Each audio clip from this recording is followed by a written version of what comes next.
Welcome to lesson 24, Internal Energy, Temperature and Specific Heat. Today we start thermal physics. Here's the plan for today.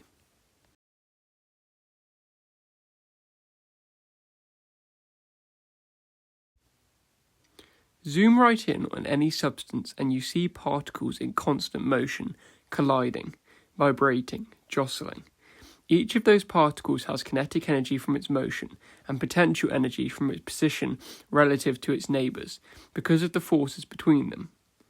Add all of that up across every single particle and you have the internal energy of the substance, kinetic plus potential, summed over everything. That's the definition and it's worth learning word for word.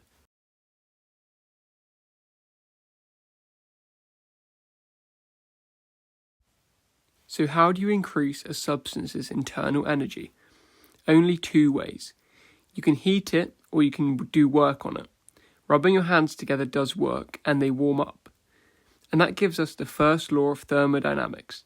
The change in internal energy equals the heating plus the work done on the body, which, when you strip away the terminology, is simply conservation of energy again. No energy goes in or out without being accounted for.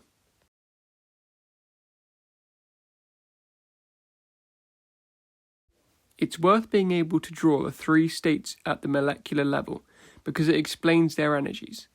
In a solid, the particles are locked in a fixed lattice, vibrating in place. Strong bonds, so a low potential energy. In a liquid, they're still close together but able to slide past one another. And in a gas, they're far apart, moving fast and randomly, with the bonds essentially broken. Going up that sequence, you're adding potential energy.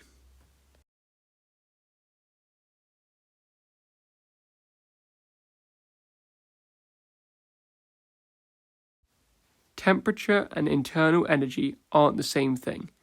Temperature is about the average kinetic energy per particle, not the total energy of the substance. Now, two scales. Celsius is built around water. 0 is freezing, 100 is boiling. That's convenient for us, but arbitrary from the universe's point of view. Kelvin fixes that. It's the same step size as Celsius, but it starts at absolute 0, the point at which molecular movement ceases entirely. There is nothing colder. That's the true bottom of the scale. The size of 1 degree is identical in both scales, only the 0 point differs. So converting is just addition. Kelvin equals Celsius plus 273. And in thermal physics, always work in Kelvin.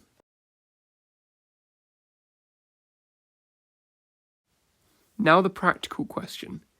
How much energy do you need to warm something up? The answer is Q equals mc delta theta, the mass times the specific heat capacity times the temperature change. And C, the specific heat capacity, is a property of the substance, the energy needed to raise 1 kilogram by 1 Kelvin. Units, joules per kilogram per Kelvin. It varies hugely between materials. Water has a famously high specific heat capacity, which is why it takes so long to boil a kettle and why the sea stays cool on a hot day. How do we actually measure C? There are two experiments to know. The first is the lead ball drop. Take a tube of lead shot and turn it over repeatedly. Each time the lead falls, its gravitational potential energy converts into heat on impact, and the lead warms up measurably.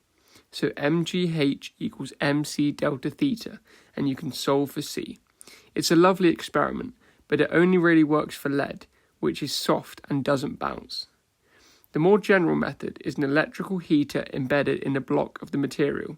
You measure the electrical energy supplied by the circuit. Remember power times time from lesson 17, and set it equal to mc delta theta.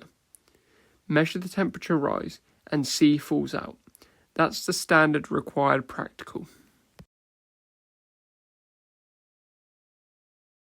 That's the end of the video. Thanks so much for watching, and check out my tutoring page below.